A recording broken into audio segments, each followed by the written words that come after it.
Good evening, everyone. Welcome to Education USA webinars here in India. Thank you for joining us. I'm sorry, I'm just going to open up a couple of slides. But in the meantime, let me continue with this introduction for today. Our session today is on financing your US education before and after your admit. And before I introduce today's speakers, I'd like to share some information about who we are and what we do. Education USA is a US Department of State supported body, and our mandate is to provide accurate, current, and comprehensive information to students who are looking to pursue higher studies in the US. For more information, do visit educationusa.state.gov. We have 7 advising centers in India and over 400 worldwide. These are listed on the Education USA website. I'm going to start the screen share again so you can have a look at our links. Let me see if this changes. All right. Yes, so there are 7 centers in India, and you can locate them on the Education USA website. Some information is here as well. As you can see, we have centers in Ahmedabad, Bangalore, Chennai, Hyderabad, Kolkata, Mumbai, New Delhi, and feel free to take a picture of this slide or just make a note of contact information that's useful for you. In our efforts to reach students, we conduct these virtual information sessions, and we invite you and your friends to join us for these sessions so you can learn more about the different aspects of studying in the US. To stay updated on these sessions and to find out more about studying in the US, do follow us on our social media. So we will put updates on our Facebook page, Education USA India, and you're welcome to browse recorded sessions of past webinars on our YouTube channel. And we also have an app for mobile phones available both for Apple and Android platforms. That is Education USA India, the app. You can look that up and download that as well. Now, for today's session, if you have technical issues during the session, do feel free to type your issue into the chat box, and I will try and help you deal with them there. And we will have time at the end of the session for questions. So do keep your questions to the end, and then feel free to make use of this opportunity to ask the questions that you have. For today's session, we are very pleased to be joined by Wright State University.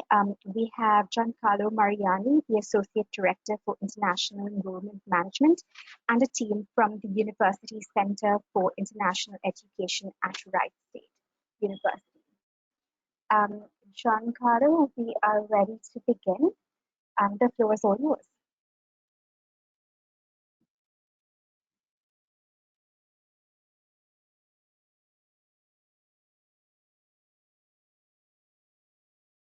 Can you hear me? Hopefully so. Okay, so my name is Giancarlo Mariani. I am the Associate Director for International Enrollment at Wright State University, and we are going to talk today about financing your U.S. education. Right after me, we will have Joy Wanderi, which is the Director for Study Abroad and Exchange Programs. We have Lisa Duke from Career Services, and we have one of our former students, Anup Chunchu. Anyway, so when we think of financing our U.S. education in the U.S., oops, sorry, I'm having some issues. Not. All right. We think of scholarships, loans, and assistantships. We will be discussing a little bit more for scholarships today. The loans is probably one of the most popular ways to finance our education. A lot of students use common banks to go ahead and get their finances, but there are also some online services dedicated for international education that you should be able to look into Some of them are even specific based on the program, and it's very, very important that you do search for these things, but just try to be very careful and cautious of which websites you will fall into. Assistantships are essentially your golden goose. Many colleges will have assistantships. Most of the time, they will be given at the beginning of your admission. And in some cases, though, some colleges will want you to actually apply for admissions and also for the assistantship. Now, when we talk about scholarships, we need to think about where to find the scholarships. Most universities will have a financial page, which will include international scholarships. A lot of times they can be indicated directly as being an international, but a lot of times it just is for everybody and anybody can apply for it. So you do need to really read through whatever the specifications are of that scholarship. A very quick and easy way to find this page would be to just go onto the website of the college. For example, for Wright State, it would be wright.edu/scholarships, and it will take you directly to that page. This is a small little trick that might save you some time. Now, when you're thinking also scholarship, you need to think that not only the university will have the information on scholarships, but also companies. As you can see on the pictures over here, we have one picture is from our Wright State's financial page, but also on the right side, there is the page for scholarships from Microsoft. Microsoft has done very good in scholarships through the years, and I just wanted to bring that up and highlight that. The companies that you will want to pick will have to be something that is in your field of studies, obviously. I usually recommend to find a company that has an international recognition like Microsoft. Everybody does know Microsoft. And it does work very well if this particular company will have close ties to your country. Last thing that I wanted to mention is to find scholarships is to use search engines specifically for scholarships. I do say caution because even for this, you need to be very cautious of which websites you get into and just make sure that they're verified by, I don't know, things like Education USA and so on. Now, the merit-based scholarship is one that, at least for my experience from a former international student, used to be having a little bit more of restrictions, we'll say. The merit scholarship is based on merits on academic achievements. It can be based on your GPA, on your GRE, or any other test that you have done. It does not have any boundaries between financial needs, so it can be given to anybody no matter what their social class is. The requirements may vary based on the department that you are going to apply for. The aid will pretty much cover the out-of-state international portion of your tuition in most times. A lot of times we have this conception that it is a full ride, or can it be a full ride? It is possible that a merit scholarship will be a full ride, but it doesn't mean that it will be for sure a full ride. You do not have to have straight A's to be able to get a merit scholarship. That is a misconception that I had as well when I came from Italy. Wright State has a new merit scholarship, for example, that you could look into. For example, we have 3 tiers based on your GPA for both undergraduate and graduate, where you can go ahead and receive a scholarship at the moment that you have been admitted. So once you submit your transcripts, we do the evaluation. We see what it is your GPA, and we just go ahead and put you in that band. Now I'm going to go ahead and pass this on to my colleague Joy Wunderi, and she'll take on for the working portion of this. Thank you, Giancarlo. Again, my name is Joy Wunderi, and I wanted to talk to you a little bit about what opportunities you have when you come in the to United States for working. I came as an international student many years ago, and I actually came through an assistantship, which is part of what Giancarlo was talking about. So if you're looking at the website for your program, please make sure you see what the requirements for assistantships are, because sometimes you can apply for them even before you set foot in the USA. So let's talk a little bit about work. So I am an international student. What am I allowed to do within the US laws? As an international student, you can work on campus for up to 20 hours. And that means that you can work in offices, you can help in the dining services, you have opportunity to work with all the services that are on campus. And Lisa, who's coming up next, will be telling you a little bit more on how you can find those jobs and what you need to do to prepare yourself for that. So from day one, an international student can work on campus, and many schools have different opportunities for you to work when you come to the US. So the other opportunity you have is internships. Now, this is a little more regulated. When you come to the US, you're not allowed to start an internship right away, but after you've finished 2 semesters, which is like 9 months of your study, then you're allowed to take part in what we call curriculum program, CPT, Curriculum Employment, and this is either part-time or full-time. This means that you can work with a company for 20 hours, a company that's not within the university, or you can work outside the university. CPT usually is complicated because you have to fill out a lot of paperwork, but it should not be a scary thing. It's something that my office, where we do immigration services, will help you figure out what you need to do to remain legal while you're doing your internship. How do you look for an internship? And part of the things that Lisa is going to be talking about is how you can look for work opportunities while you're in the US. I would say when you come to the US, one of the things we tell students to do is to stay present.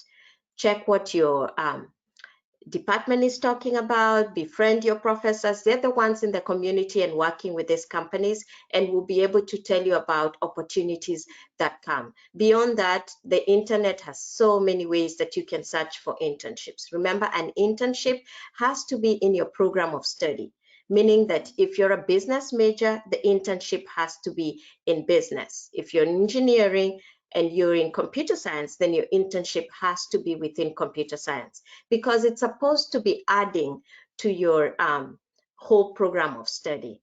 And you can do it either part-time or full-time. And we can talk more about that later, but just remember, you can do CPT either part-time or full-time. Once you finish your program and you're wondering, what do I do next? The government also provides an opportunity for something we call OPT, optional practicum training, which is either 12 months or 36 months, depending on your major. If you're coming in a STEM field, which engineering for most of you will be a STEM field, you will then be allowed to work a total of 36 months. If you are in business, you're only allowed to work for 12 months. And again, this is an opportunity for you after graduation. We will help you through the process to apply for it, and then you will be looking for jobs. And by that time, hopefully we've prepared you enough to look for opportunities within your career choice. And then I think after that, you will have probably gotten all the connections with the companies, and you will be able to apply for what we call a work visa. That's a way more complicated process and requires the company that you're working with to help you with that process. I'm turning it over to Lisa to talk a little bit about career services.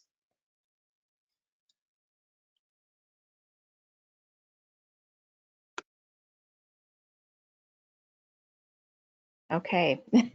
Hi, everybody. This is Lisa Duke, and I'm with Career Services at Wright State University. And I just want to give you kind of an overall of the office that you will partner with, no matter what school you end up attending. It'll be a career services department. Most, if not all universities, have some type of office that's related to career services. They might be called different names, career center, career development center, but probably pretty much everyone will have some type of career in that title. The reason why I'm sharing that with you is because we are the office that helps you to connect your experiences, your education with employment. And that not only means starting off when you first arrive on campus, as Joy mentioned, student employment, but then down the road when it comes time to look for your first CPT. The mission of Career Services is universal. We want to prepare students for the lifelong career development process. So the lifelong career development process, I found this wheel. I don't know where it came from. I wanted to give credit to whoever created it, but what it is, it just kind of shows this whole process in a circular pattern, meaning there's no set beginning, there's no set end, because you will constantly be reevaluating who you are as a person, exploring different options, getting focused, and taking action. This is career development, and that's why we have career services offices that exist. Now, right now, you know yourself as who you are in your country, but that's going to change. Okay, next slide. So generally, in that career development process, you need to focus on what U.S. employers are looking for. So U.S. employers look for candidates with a strong GPA. They are looking for candidates with problem-solving skills. They are looking for team members that can work as part of a team and be a successful team player, and a compatible team player. They are looking for candidates with strong work ethics and strong analytical and quantitative skills. So you're going to develop all of these skills, the analytical and quantitative skills, throughout your education, and coming into the country from your other experiences, you're going to have those. You're going to be able to exhibit a strong work ethic, ability to work part of a team, and problem-solving skills by your experiences. And that's what we want you to kind of focus on when you come in and you start to market yourself for opportunities in the United States. And then all those skills that I just listed, those are called transferable skills, meaning those general things like team build, being a team player, those are things that no matter what experiences you have, you're going to be able to demonstrate them and bring them to a different experience, kind of connected to your education, and you're going to be continually developing those. So you're going to work with career services, at your college or university. You're going to help to identify work and volunteer experiences that you've had that demonstrate those abilities. Those attributes you're going to work with career services, and they're going to advise you on what you can do to add these to your resume. So it's more than just saying, I am a team player, I have analytical skills. You have to work with career services to figure out how to write those things on your resume, so employers, when they're reading it, they know that you have these. You can make that you're proving that you have those skills. So it's really important when you get to your university that you probably start trying to connect with career services right away. Give yourself a couple weeks to get settled in, get used to things, get over the jet lag, but there's going to be people on campus that are going to want to start working with you right away. So kind of what I can relate to, and hopefully what I can share with you, is the experience that if you choose to come to Wright State, how you will work with career services from your arrival to your first CPT and beyond that. So you need to know who you are, and I want everybody here to understand that you will grow, okay? The first thing that when you come in, we would want you to learn and understand and respect American customs and etiquette. I've lived overseas outside the United States. I know it's just a learning process. But I would like to also say that there's nothing that beats a genuine, friendly hello, a smile, and just general respect. That's going to get you further to connect with Americans, rather than just kind of giving up who you are as a person. A genuine smile will take you far. We want you to get involved on campus. So what Joy had talked to you before about trying to find a student employment job, that not only is going to give you some kind of money in your pocket, but we also want you to look beyond that. So there's opportunities for you to get involved on campus. Not only we want you to get to know your faculty, your professors, and build relationships with them, we want you to get to know your fellow students, not only your fellow international students, but relationships with students in your majors. Getting involved, because what does that do for you? That helps you to develop some strengths and some skills. Okay, in addition to what you're bringing in, you're going to integrate into the culture of the university and the United States, and that's going to help you to connect with people. And then we are going to, in career services, we're going to help you figure out what's transferable. So really what you want to do is you're going to be trying to figure out how will you stand out as a candidate and develop a total package. In the United States, you have to become, I guess you have to really know who you are, because that's kind of who you're selling to a potential employer. We want you to be you, we want you to be genuine, but we also want you to look at those transferable skills, the leadership, the teamwork, the analytical skills, so you can put it all together to market yourself to stand out. So at Wright State, when you come in and you're still trying to figure out who you are, we have a team in our career services office that consists of career consultants. Those at Wright State, those are the career professionals in your college that specialize in your majors. So engineering, computer science, we have a career consultant in that college that works specifically with your major and with employers and trying to build those connections for you. Same thing in business, same thing in sciences. We have a career person in each college, and you will work with them. We want you to work with them to look at your options, get focused, try to figure out who's going to employ me, what are the industry trends in the United States, what are the career options for me for my first CPT, development plan of action, try to make some decisions and set some goals. Those are the career consultants that you'll be working with. Like I said, get settled first, first couple of weeks, and then start working with them right off the bat. Your most time and effort on that career development wheel will be spent taking action.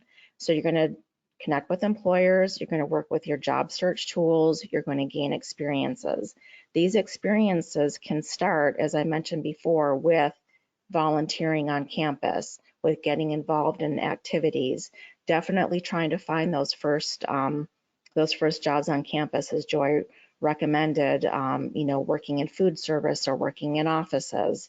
Those are helping you to gain experiences that you can put onto your resume, your CV, and to help you to connect with people and start building your network. Next slide. Okay, perfect. So we want you to take action early. The first thing that when I meet with international students during their orientation is I want to help you to connect with career consultants, career advisors on our campus to convert your US resume. Now, international resumes have so much more information that we do not want you to have on your US resume or CV. We want you to start out building that to develop a simplified version for on-campus jobs. You may have a lot of research, a lot of work experience that might be too overwhelming for you to find that job on campus. So we will work with you to, number one, help convert what you have to something that's going to work in the United States, but then kind of simplify it to help you market yourself for opportunities on the campus. We want you to gain experience. So another part of your early action plan is to get involved, as we've mentioned before, volunteering, getting involved in clubs. There are a lot of clubs on campus relevant towards, where you're coming from, your home country, to activities that you are involved with, or even getting involved with students in your major, maybe even helping incoming international students, just all kinds of different experiences that will help to demonstrate to an employer your teamwork skills. Remember what I said earlier, that being able to work as part of a team is one of the key traits that American employers are looking for. So you're going to gain experience. So that first 9 months is not going to be time for you to just sit and wonder how you're going to be marketable for the CPT. Take advantage of this opportunity to get used to how to market yourself in the United States, to gain some experience, and then you're going to also have opportunities to build those employer connections. So electronically, Joy had mentioned before about websites, but I'd like to introduce you to something called Handshake. It is a job posting database that we have at our university, and it's quite popular across the United States. Many universities have this Handshake database. It is where jobs are posted. You'll find student employment jobs specific to your campus. You will find jobs across the country. You'll be able to get more information about employers. It's kind of the same thing as LinkedIn, but when we have employers that contact us, we ask them to post their jobs in Handshake. Handshake also shares information about workshops and things on campus, and it also has information about career fairs. So career fairs, if you choose to come, to Wright State and any other university, they're going to have probably a couple career fairs on campus, and that's an opportunity for you to walk around and just talk to employers and make connections, and then find out who should I connect with on LinkedIn. So it's part of networking, and that's a key thing in the United States is networking. It's who you know and who you meet and who you choose to develop relationships with. And we would like to encourage you to be genuine, be who you are, but also understand what skills and abilities you can bring to an employer, and just start developing relationships. And it starts on campus with your UCIE office. It starts on campus with developing relationships with your faculty, and then learning who your career person is on campus, connecting with them, and then that person will help you to connect with employers through all of these other areas that we've mentioned.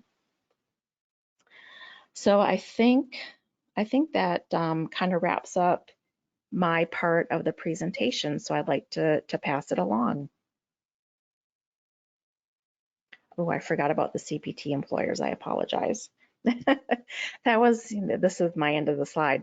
So connecting with employers, and I'd like to just kind of share this list of, these are employers in the United States that Wright State international students have connected with for CPT opportunities.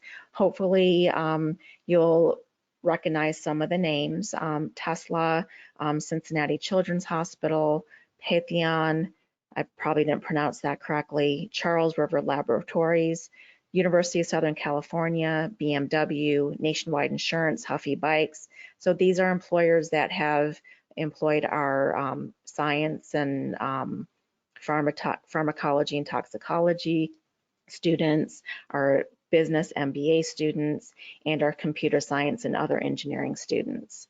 So through everything that I've talked about, you can connect, and this is just a small list of employers that our international students have connected with. So now I'd like to pass it along. Thank you so much.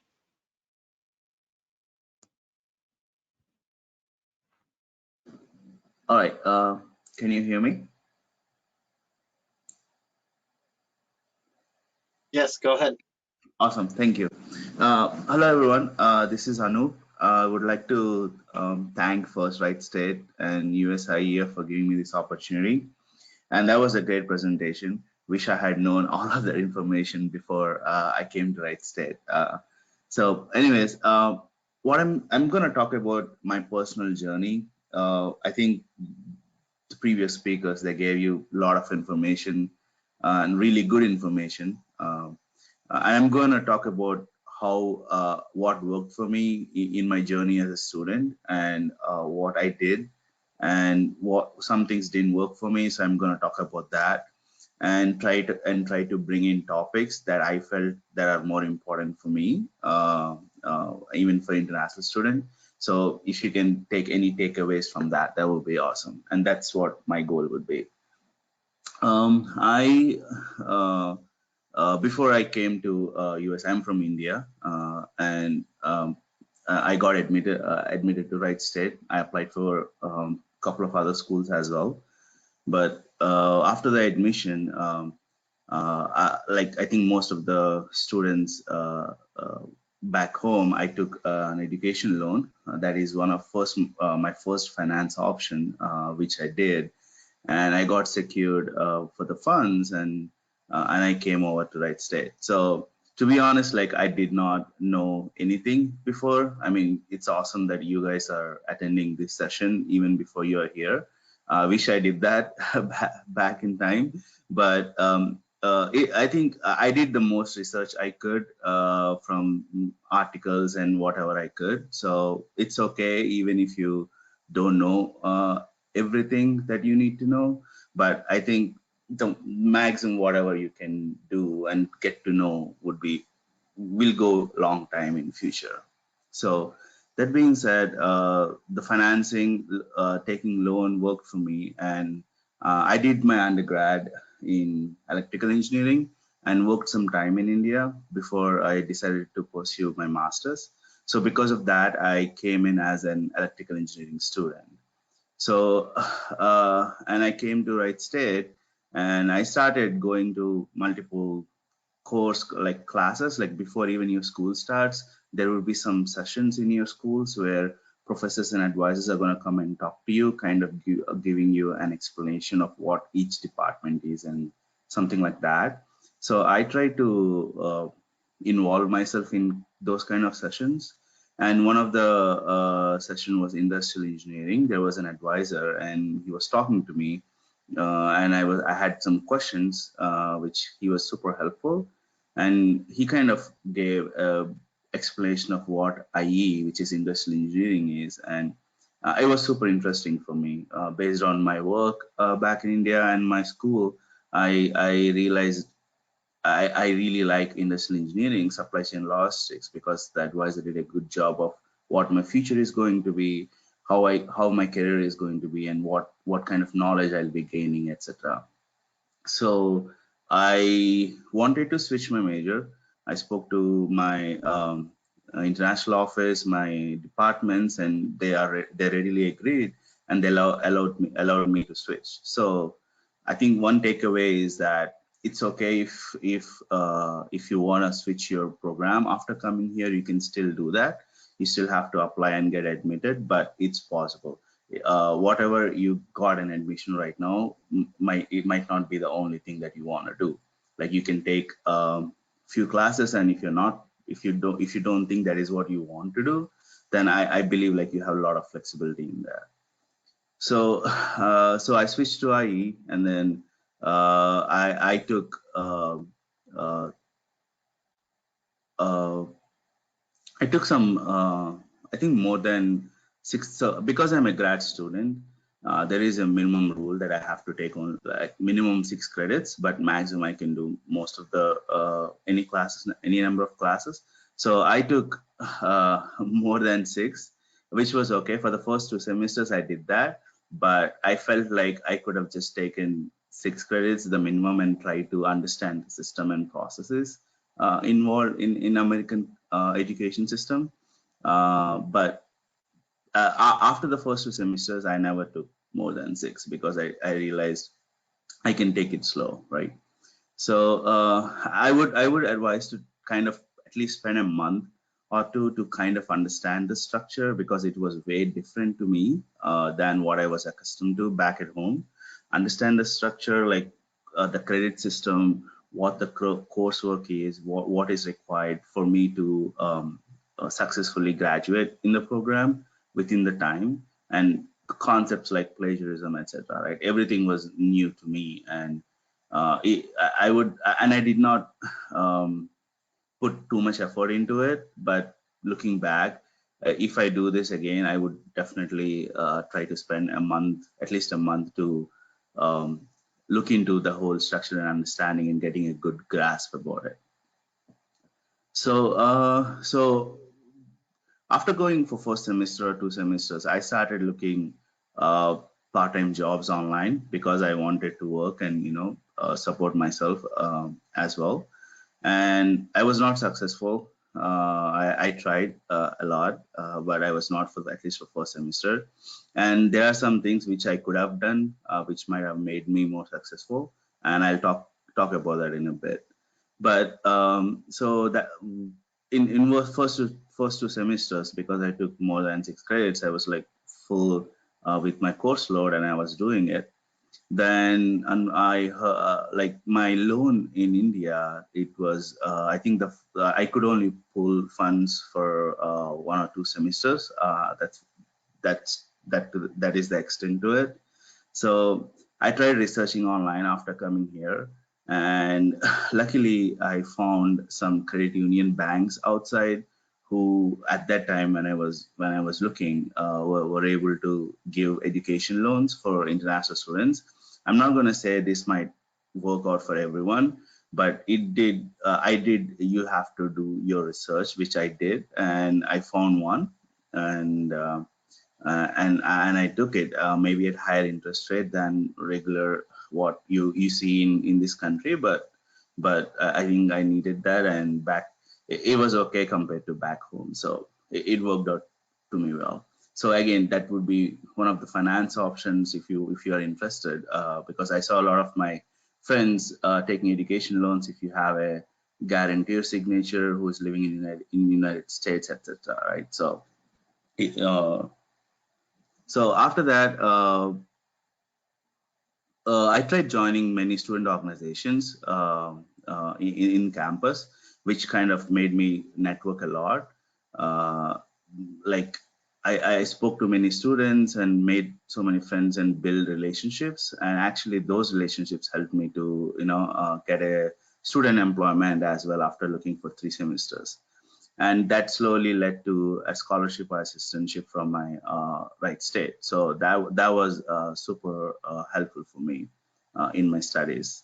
And also because I got a scholarship, because I involved myself in the student organizations like Lisa was talking about, you never know what kind of people you meet and how it would turn out. So after that, I took some business classes, and because scholarships definitely helped, and then which made me like super interested in MBA, and I started doing MBA in parallel with engineering degree. So in all this time, I tried to start searching for internships. I think around in 3rd semester or 4th semester, reality hit, and I was like, okay, I'm gonna graduate in 1 semester. Like, what I'm gonna do? So that's when I started looking internships. So if one advice I would say is, you don't need to wait that long. Even immediately after coming to US, within a month or two. I mean, there is a rule that you cannot work outside the campus for at least for 9 months, but you can definitely volunteer, which I think I did. And I did volunteer as well. And that kind of volunteering, you don't need to wait for 9 months, right? Because you're not getting paid. So I feel like that kind of opened up a lot of opportunities and networking, which kind of helped me to land my first internship. Like I took a lot of time in getting my resume to American style, which I did not know about that before. And I kind of made a lot of mock interviews, and all the jobs I applied before, kind of even though I was rejected, that experience every single time I learned something new. So it's okay if you fail. I would just ask, try to keep trying, and definitely for the next interview, it will definitely help. So that's how I landed the internship opportunity, and that was the best thing that could happen, because that kind of gave me a big pathway and kind of talked about how the whole industry works, the company works, and etc. So I started my intern in Feb, and by next May, the company wanted me to come full time, which I readily agreed.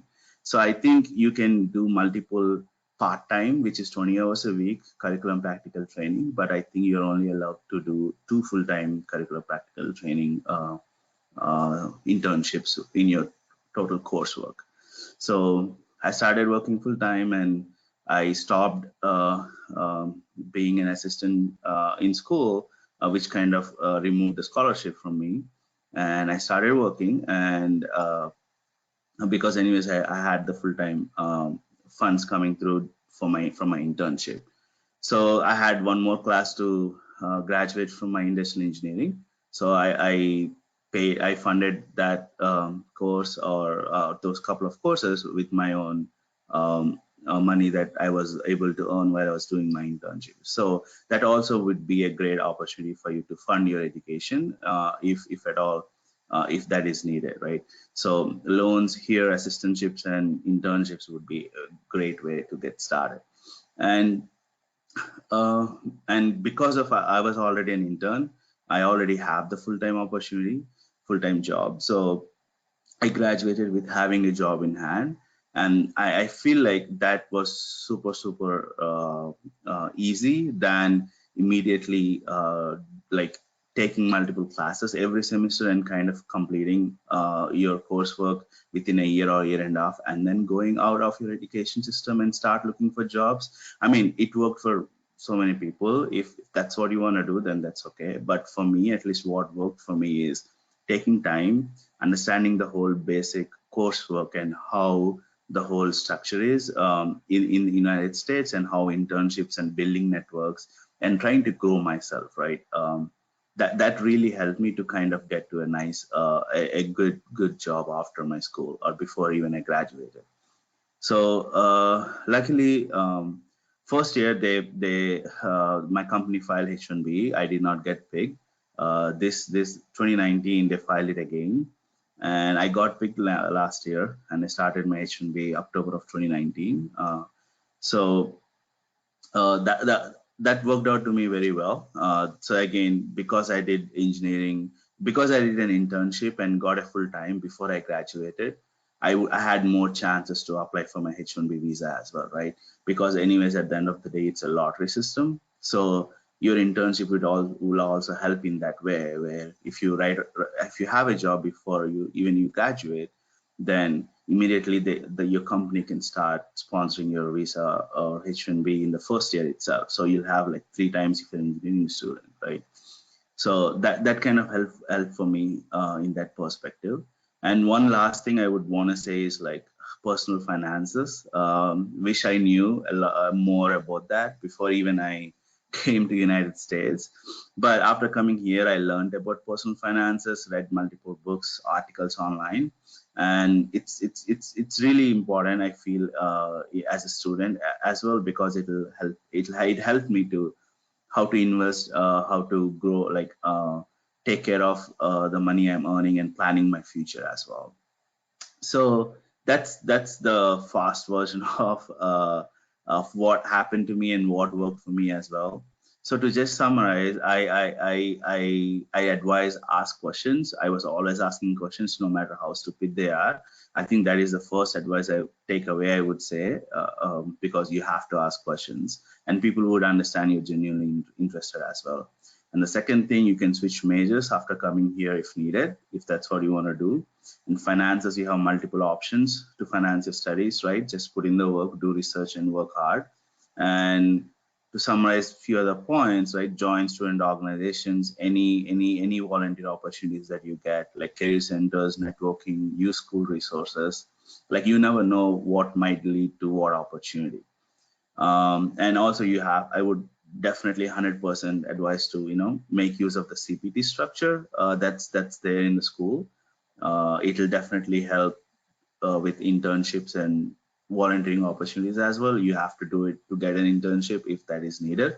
And there are a lot of positives with this line item. And also take time to process. I would not rush anything. And last but not the least, doing all these things, don't forget to have fun, because you have to have fun to be sane, and to take your course load serious, and try to plan for your future. So don't forget to have fun while doing all the above. So with that, I think I'm gonna end my path and what worked for me. So, and if you guys have any questions, I'll be more than happy to answer them. And again, thanks for giving me this opportunity.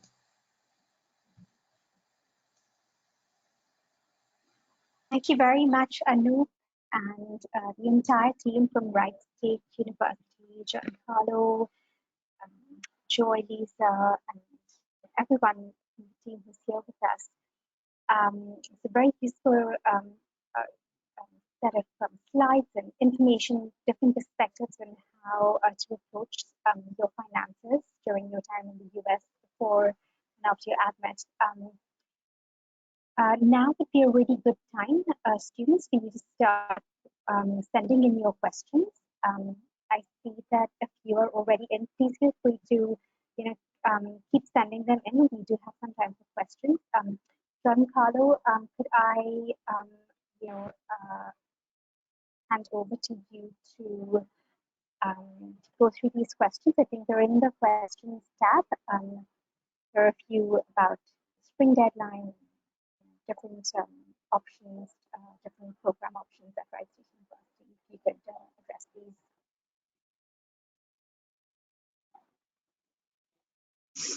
Sorry, Deborah. I just to make sure you asked what is the spring deadline? Is that correct? Yes. So I think that is the first question. What is the spring deadline for 2021?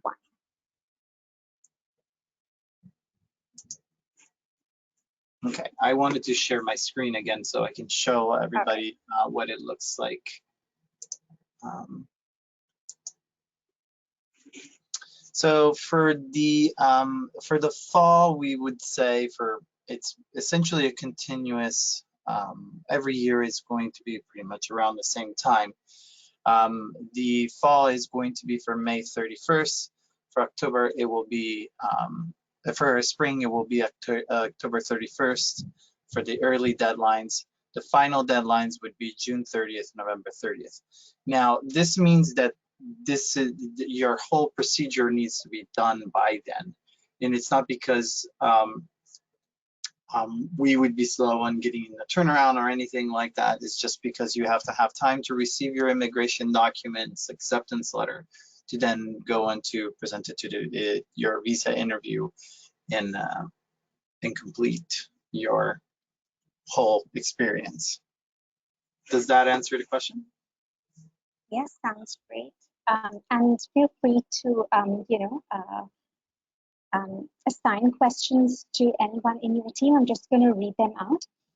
There's another question on the difference. Could you state the difference between engineering management and industrial engineering?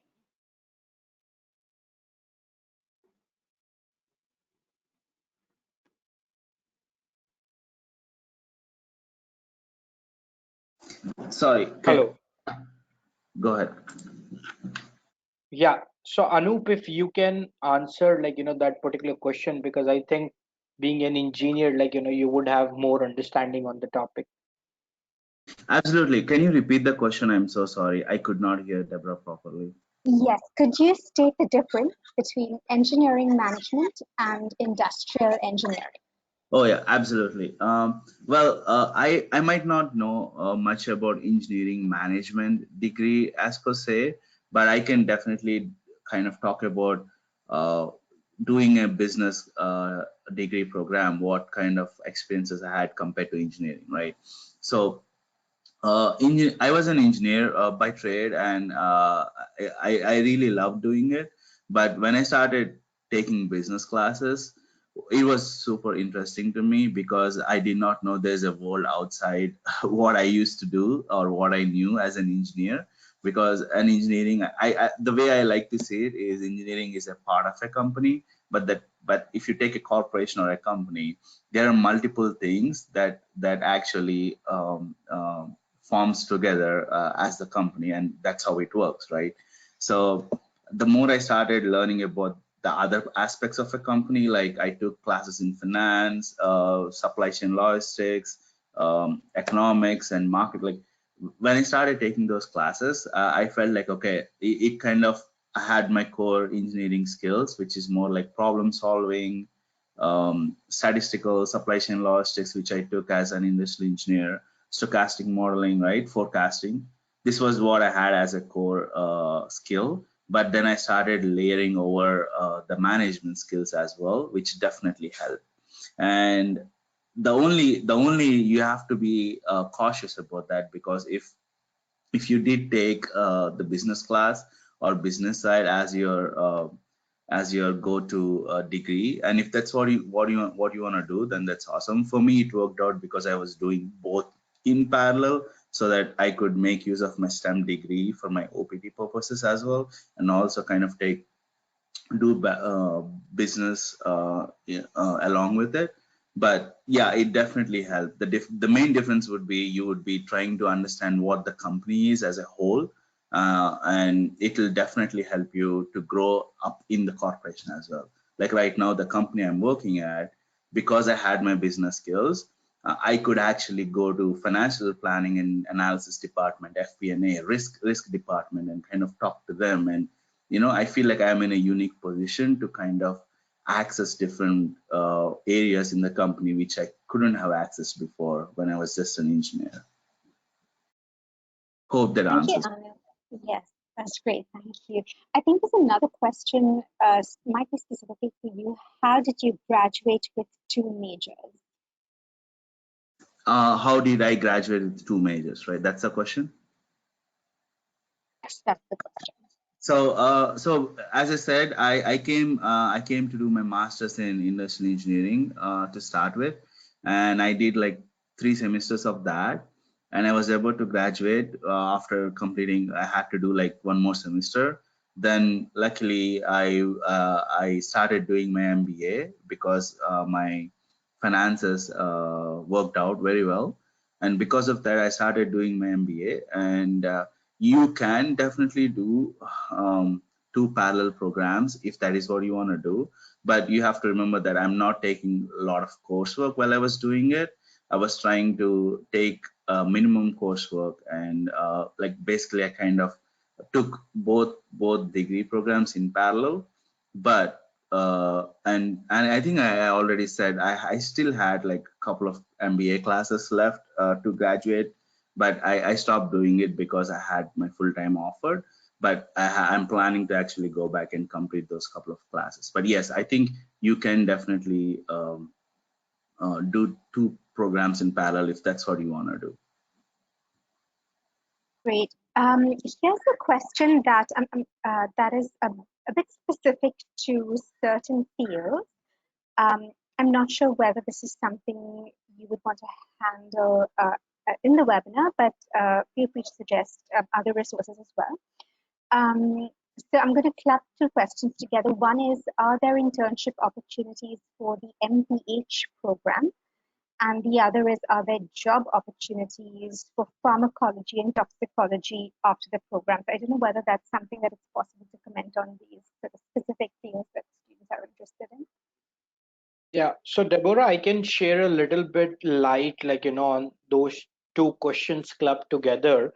So it's important to note, how the program structure works, right? Like as Anoop mentioned. So if you see MPH program, as the name suggests, related to public health, so you need to understand that it's going to be a research heavy program. So you should have, like, before you come to the program, like a decent, research experience, and some projects, some like paper publication, anything that kind of helps you align with I would say the professor, because that's what will open the door for you for those kind of internships or those kind of an assistantship. So these are very niche programs that you have to prepare in advance. Now similarly, like pharmacology and toxicology in Wright State is a STEM program, and it is very specific within the School of Medicine. It's not like a program that is offered by like arts and sciences or a school of mathematics. It's very specific and is being offered by the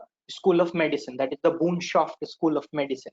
So it's important, like, for a student to, when they are enrolling in such programs, do a little bit of an research, see what kind of an faculties are there, and like try and network with them, like, even before they land in the US or once they are at the university, so that once they are there, they can discuss various research ideas and like, take it forward from there. So again, there are quite a few questions. I'm just sort of clubbing similar ones together. There are a few different questions on, what might be current scholarship opportunities at Wright State, and also are there sort of any other kinds of scholarships other than university scholarships that one can apply for in your experience? As EduSA, you're also welcome to get in touch with an EduSA center near you to ask about other scholarships other than university scholarships. But if you'd like to handle that as well, and from the Wright State team. Yeah, definitely. So Deborah, talking about scholarships, like as we were discussing during the presentation, right? It's going to be the same like scholarships that are available, like, to the international student. But that being said, like, there are different regional scholarships available at times, like sometimes students like from Hyderabad would have like a specific, like, state-based scholarship that the Indian government would offer, or like in state government would offer, or different states and different places would have different types of, like, these things going on. So it's important for the student to do a research. And as you rightly mentioned, right, if you go through the Education USA website, there is a like very good tool where you can specify, like, select a country, and you can choose, like, scholarship that are applicable to students from that particular region, right? So I would recommend that the students also use Education USA tool, go through that website, filter it from whichever country they are, like, applying from, and then make use of those resources. Thank you. On the note of assistantships, is it possible for undergraduate students to find assistantships? Well, I think, like, in an scheme of things, like, I might be wrong, so like if anybody wants to correct me, they can, but I'll just go ahead and say, like, how the assistantship piece works. So assistantship is like kind of helping out a professor in doing, like, certain research work. So in a priority of things, it would start with like a PhD students who are assisting the professor, then it would go to, like, a graduate student, and then in graduate it would be a thesis system, and then there would be a non-thesis system. So then obviously somebody with a thesis track would have, like, a more priority of getting a research assistantship. Now similarly, if you go on an undergrad level, so then because of, like, the level that you are operating on, sometimes it's difficult for you to assist the professor, like, yet, right? But then there are different types of, assistantship. Like sometimes there is roles, like, you can help a faculty in grading the assignment. So those kind of roles, depending upon how much is the bandwidth, like, can be accessible. But like a whole soul research assistantship is like a little difficult on an undergrad level, not because they are not there, but because you might not have that same knowledge that maybe, somebody with an graduate background would be. And I Yeah, can actually add to that and say we definitely don't have graduate assistantships. They are usually for master's students, but, and I'll answer in conjunction with another question that's been asked, undergraduate students are also eligible for CPT, meaning they can do internships, and they are also eligible for OPT, meaning they can work after their first degree. So I know there's a question out there about CPT and OPT for undergrads. That's available. Assistantships might be difficult because, as our prof says, you have to have already be ready to assist the professor, and at undergrad level you're just starting to learn the material. Yeah, and Joy and Deborah, I would like to add a couple of thoughts here. As you said, the grad assistantships are mostly for graduate students, but you don't generally see a lot of undergrad students having assistantships. But that being said, at least what I saw when I was at Wright State with my professor in industrial engineering, there were a few undergrad students who are actually in the research lab trying to help the professor, and they got some kind of assistantships in terms of tuition fees, right? So I think it's possible, but it's not as common as everyone said. But I would also like to say the pathway to it, how to actually get one, even if you're a grad or undergrad. I think it all comes down to the professor. So if you're willing to go to the professor, kind of sharing to the professor what your skill set is, what you can bring to the table, and kind of help the professor in his research, like you have to do that kind of background homework, right? Like trying to understand what the professor is, what projects he's working on, how you can add value to him. And immediately the professor or the department might not just give you a scholarship right out. Maybe you can work for them for volunteering, trying to do small projects. And if that kind of work would make the professor think, okay, you as a student would bring value to him in future for his projects, then he'll be more than happy to take you out and provide you. But it all depends on if the professor has those kind of funds and how you prove yourself or how you portray yourself that your skill set is valuable to them. Great. We're a little over time, so I'm only going to take 2 more questions. I will just make a quick clarification to one of the questions that come in about OPT for STEM and non-STEM programs. So yes, for STEM programs, it is currently 1 + 2 years, including the STEM extension. For non-STEM programs, which does include the humanities, psychology, sociology, and such fields that are mentioned in the question, the period would be 1 year unless for some reason the program was designated as STEM. But obviously these are usually non-STEM, so the period of OPT is 1 year. So there are a couple of other questions on slightly different topics. I'm just going to address them or ask them. Another one is it possible for a student to continue onto a PhD after the master's program at the same university? Do you have any thoughts on that?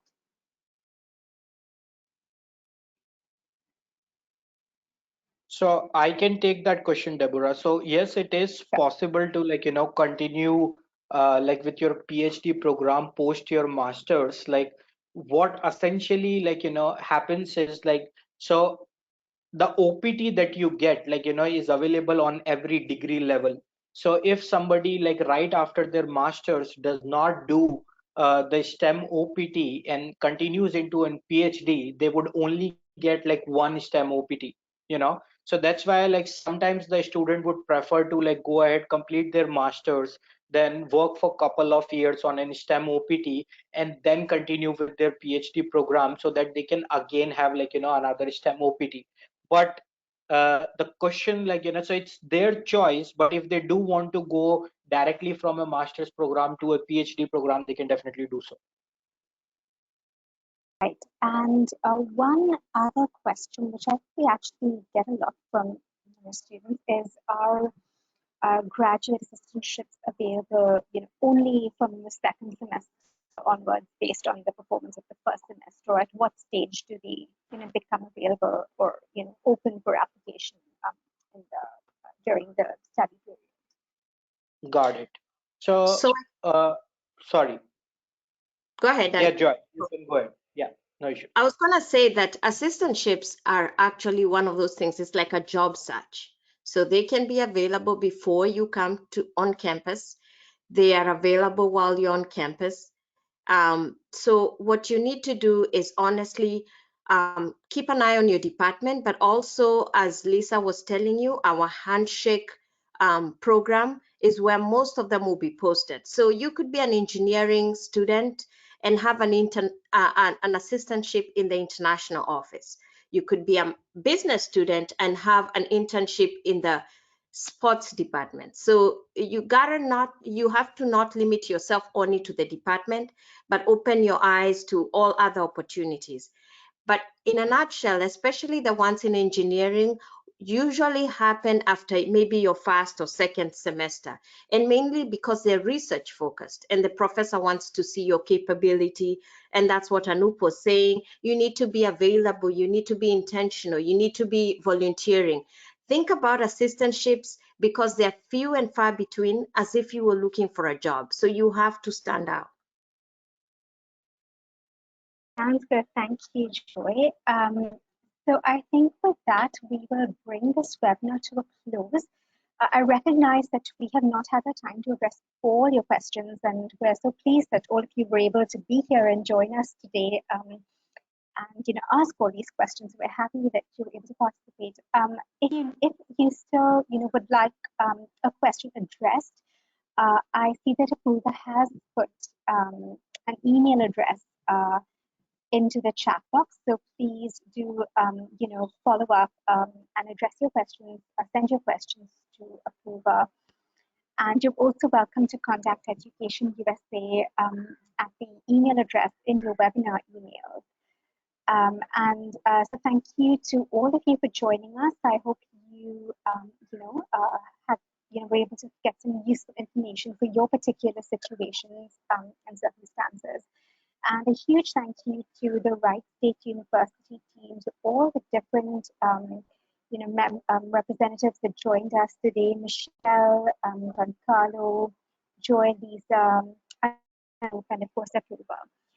So very big thank you, very, very useful information, a lot of different perspectives. It was a really helpful webinar.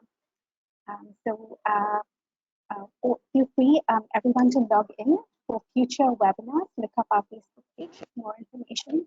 And for today, have a good evening to everyone in India, and a lovely day ahead to everyone in the US. Thank you, Deborah. Thank you, Yusuf, for setting this up. Thank you. Thank you all.